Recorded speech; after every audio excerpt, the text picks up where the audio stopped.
कि मैं बहुत भाग्यशाली आदमी हूँ कि पहली बार ऐसे शहीदों की इस पवित्र भूमि को नमन करने का मेरा सौभाग्य मिल रहा है। मैं सोचता हूँ कि देश धर्म के लिए इससे बड़ा बलिदान अभी तक इतिहास में न कभी पढ़ा है न कहीं सुना है।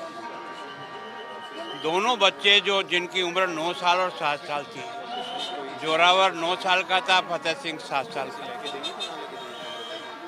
और माँ गुजरी आनंदपुर साहब युद्ध के उस समय के बाद इनको कैद करके यहाँ ठंडे स्थान पर लाके रखा।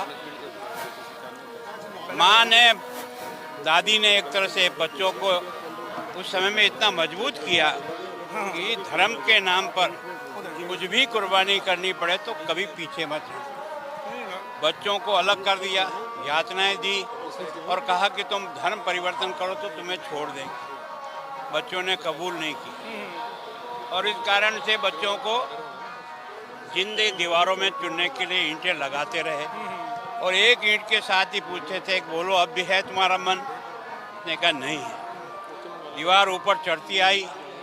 फतेह सिंह छोटा था कद में, उसके गले में पहले आ गए। जोरावर सिंह के मन में एक दुख के आंसू आए तो छोटे भाई ने ललकार के पूछा कि बड़े भैया ये तेरे आंखों में आंसू कैसे? उसने कहा बेटा इसलिए नहीं, मुझे इस बात का दुख है कि दुनिया में तू मेरे से बाद में आया, लेकिन देश धर्म के नाम से तू पहले बलिदान कर रहा, इसका मुझे दुख है।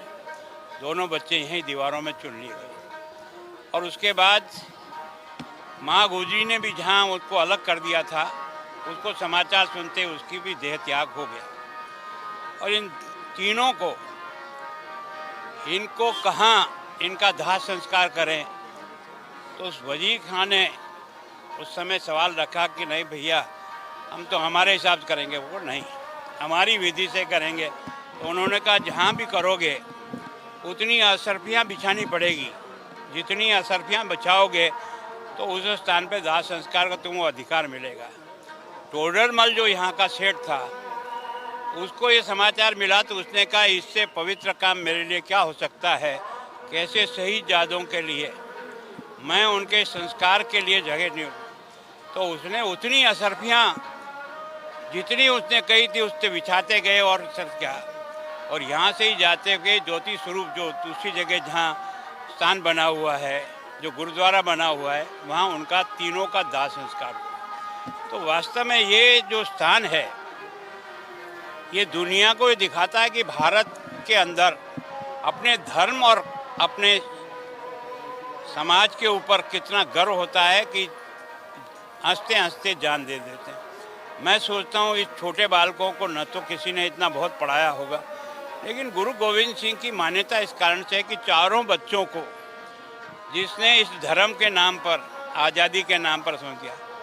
और आपने देखा कि उनके पास जो बाद में जो यहाँ के शहजादे हुए, क्या नाम था, बंदी, उन्होंने जो है ना युद्ध में फिर उस वजीर खान को, बंदा सिंह बहादुर ने, उन्होंने उसको युद्ध में मारा और उसको यहीं ख़त्म किया था। तो ये स्थान एक ऐसा स्थान है कि देश धर्म को बचाने के लिए जो भी कुर्बानी कर सको वो कुर्बानी होनी चाहिए। उन्होंने ये सबूत अपने से दिया और इसलिए इसकी मान्यता वीर बाल दिवस के रूप में घोषित करके सारे देश में उन वीर बालकों का भी सम्मान देश भी कर रहा है, देश के बालक कर रहे हैं। और जगह जगह ये कार्यक्रम केवल फतेहपुर गुरुद्वारा में नहीं हो रहा है, आज हिंदुस्तान के लाखों जगह पर उन वीर बालकों के बारे में कार्यक्रम चल रहे हैं।